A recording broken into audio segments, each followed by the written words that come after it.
Fear take isteach an seo Cormac Chambers fáilrút Cormac. Ina sem faoi nasc ar chuige lá fichiad go bhheltainna. Cearcha leir, so go príomh is féile ceol I féile nasc bei sé an cúig lá fichiad bhí beltainna I Bork Marley I Máile Clia.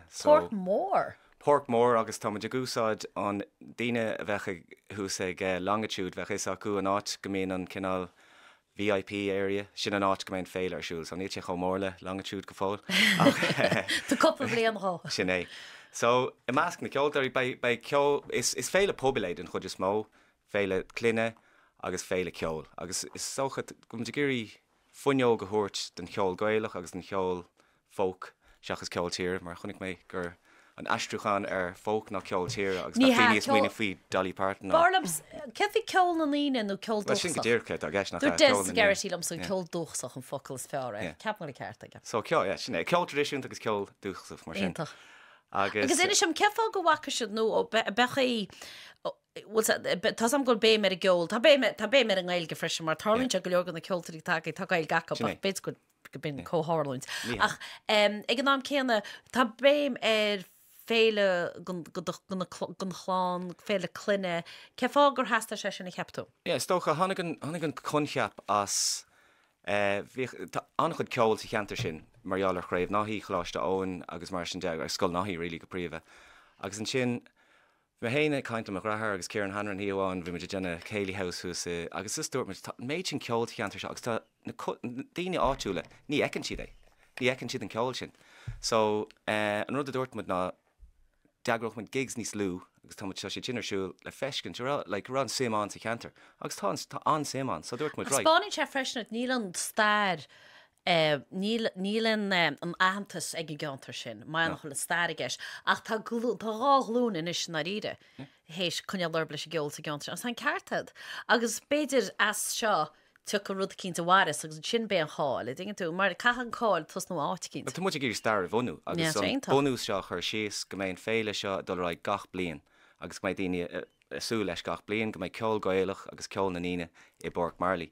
Agus rud eile faoin atá bhí muid rilí géirí an nádúirtá sin a thógáil isteach san éile, so tá sé an áitgúil an éile arsúil tá sé timppla le crin, sean chrin agus le just bláhan áil an tá náit go hána. Agus a gurach tú leis was a seachas an tá an gur bí a go le bhán agus tá ceol agus mar caiintaí gceist a mar daoine an anna bheith caiintear an dúra agus. An rud a dúirt muid am léana ná bhí muidir smuoine faoi caint a bheith an. Ach dúirt mu tusna muid amach am léana leis an ceol, déanam muid sinna gceart. Agus sin a bhléonn se thugann tugann isteach cainteanna bunthe ar beidir. Nílas agan polítíocht an nádúir rudí mar sin atá cinná tapicúil sa látáinniuán. Cuirsí choraméachta ní macha haiste, cuirsí bán má haiste. Seans go dóch muid tú héinsús le caint. Ó bhrád, cá má rá, bhí nar a thusa sinad san effic, sinad an léadthar caintead. Chormán sim mar bhí mar amhain, siod rud a cinn tatú nána a lán ran lé, was a dí tú fáth tar ihe má tatú chunim le clia. Agus a chagan nám céanna nar a chonig man na ceoltarí. Tá ceoltad le Liam Wainley agus Ray, Black Band Folk, The Bonnie Man, tá Liam O'Connor, Lad Lane, Problem Area, Roisin Chambers íon tá an bíidir ar forí. Ach chluisiam chu mar fósasúla ní chluiste bio casóran a háir a casóran. A chu nóir ní bheith choíach sibhéine chud ar a stáit na chuil ceharagí sa glán tá an ceola chasa. Well ní dólam go meach Liam Wainley rá hásta. Sin a chluiste. Ní chuil sé steach na mácha, ní chuil sé steach na mácha. Mé maga. Ná seanna muidir fad ach tá an rud a bhí an ná bhí sé is Oisín agus Róisín marráthas mar griffúir bhí ganas ar an stoch an talan a lurag ach an rud a bhí an ná bhí an méid sin cinál nascanna acu le daoine eile gur sé an éascar chu daoine áil. Agus go háirthe bhí muidir caiint faoin rud seo faoi an nasc le chláisteáin agus íscan. Bhí sé éasca nuair a churmuid gléochar an Liam Wainley bhí siad de caiint faoi chláisteáin agus é sin ar fad agus cinál chunig chuhí sé sin rud éigen deas agus. Agus níléon dá faoi tá telegram átíid ag na scoiln lei sin agus tá cluthachab sin amárach san telegram fátaí cholána maid a nniu gaisiil galín chléis sin amárach sin rud eile. A go le €3 an ticket. So tá well tá 3 hicéid agan ná riir tá an gná hicéid sin €3 ticket le haid Mick Lane agus daine tá ar an bin sin tócha th 65 tá si túúd €3 agus tá páistí séar neisce. Agus go le cechaí ceapam sin tá ní smú tuiscin mar féin na galí mail sráán agus tá gaiidir go máile sin. So nar a hagan go féin na gal glacham leis gonneach a hena ruá éana agus cuiomh í sinna fad gonneach se pléile a ggór choman sa geantar. So ce neachta sa pléile ggóir chundé? So an rud a bhí a gceisna, bhí an tá deargalann gorá daoine ggóla chundé chuúnaí an dúna bhí boiled an smuoineh, agus an rud a bhí an, so bhíharm sa rud a rinnemuid mar dúirt me a dagmin na gigs beaga. Agus haisbán muid dóibh gorá an cinál sim sa cheantar. Agus an sin chuirmuid seachan sin am líana muoinú ón gála chun agus fuairmuid é. Agus bhí an táling gra coppla duine stin sin measc Rory O'Dooling agus Joe Burns camí de luúa tá siad anchairech. Agus tháinig siad isteach leis an smuoineh agus leis an guncheap agus bhí siad anháasta cud seát an forca thuirt dúin. Agus rud mór, like seo tá pí sin den fork an das agus bhíon tá dearglin é áil seachas cinál dul amach córchlós áte gná. Tá sam agus fáí agus se go deascúil fásca freisin leis na cruúte ní mar agam an aimse go dú nach chud a leid tá fásca cí leis. Bhí de caiintlí gan pobl á agus dúirt in ag an well.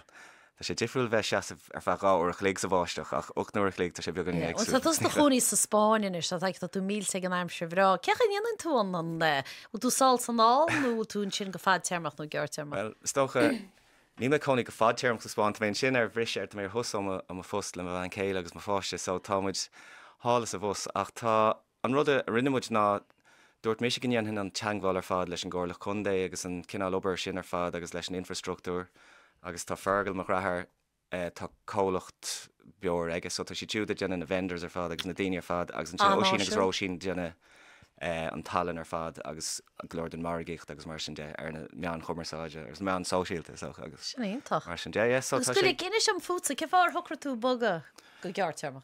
So bhí páiste is múteirí má bhain céile freis is múteir mis freisin so is múna ghilscoil híomh na cuiile hús sa chéim so chum deisteachar thus garma bhí April ar bhí sé máthachas agus dúirmuid linn hain mar bhí mu chuna dhéana coppla bliana hain agus thucramid gan dhéanamh so chuma trasnar fe mí thugmid Airbnb agus an sin dúirt me droid thugmid áte fe sé bhí cahar bhealaga tá sé go hálann sin agus támuid bant an tainmhas mé sé fálam Spáinse. tú gobar? Tá mé fálam Spáinse. No, just bhí agad agan chur latíh le hainród agus chumid me hachéin ar cíos an seo. Agus go bhú tú casa ceol hálann an freisin?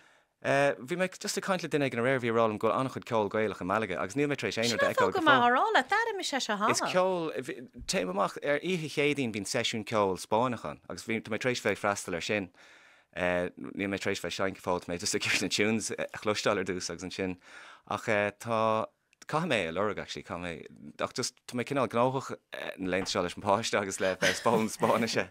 Ceist mórta agus tá se chlosiam is tún tríú duine I mí go larmalób fiúg bheith chuní sa Spáin agus níor chréid me an difriocht óhíh an marachtáil. Níar was caiid a marachtáil rud amháin ach an méid a chahanú ná na gahanú ó hí bheige dé bheitthe bhilí, which a bhaid ní siad a marachtáil sa Spáin ná néirinn. Tá bhfuil idir héin tá cíos a bhd níos ísle. Tá má hén mis isteach siopin seo le chud bí a cheannacht an seachtain sé mar chaham €100. Bei sé hátar beag nach lehanfreis sa Spáin. Deirn sin bíon is deirn, agus dulach go dtí bíal nach beidir beor áil nó caé nó mar sin. Tá €1 chu mé seach áit an sin hí sé 3 an seo. So sin cinál difriocht í beag mar sin. Bhí marrála in ag sin an rud mórfaí ná.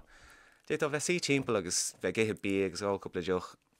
Agus níl tú cinál fanna go dtíon bile ag an deirgáin á dí bei sé seo ord do mar go mé sí timppla bhile léoach tá sé deas ní bhín marachtáil se le imrí.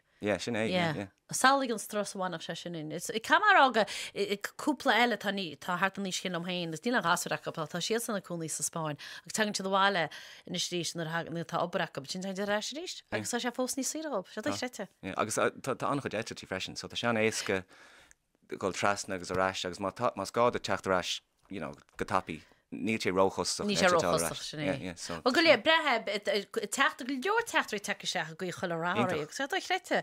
I chuomhín chahalrá comíint chu féile ar a bhéile má sib na hegrthirí bol bos tugann tí hén ar geis chuomhín chahalbín féile féile eile agus í súl go mé gíon a bhil brethe rud amháin a bhééis a be ceolín chagaí. Bei ceolínta chagan bei bíonnta chagan agus bei me dénne siúládí dúla le páistí freisin bei ógaí óga húsán a dénne jógat na páistí freisin agus so bei céir an sin.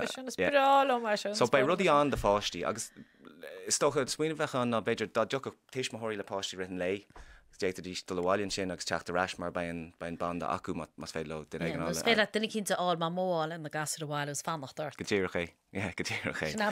agus rud táhat cheile tá chur behrálinn dá siúlacht daoine áitiúla ag an bhéile mar tá géirí goméis sé cinál goméis sé glas ní bhéon pláiste chu díal ag an bhéile nó inar mar sin. Ó fair play sin rudín tá sé be tríal go leor teachtarí chu mar. Tá well is tócha bheith sé uásach eáil goach pleisteach ar fud na háte sa fórgáil bheith mar hééis pí an muidir coppa seach noch a ní féidir leag an pleiste sin a chósáíon agus sin conspóid eile tá fóstíocht ar a gceann sin.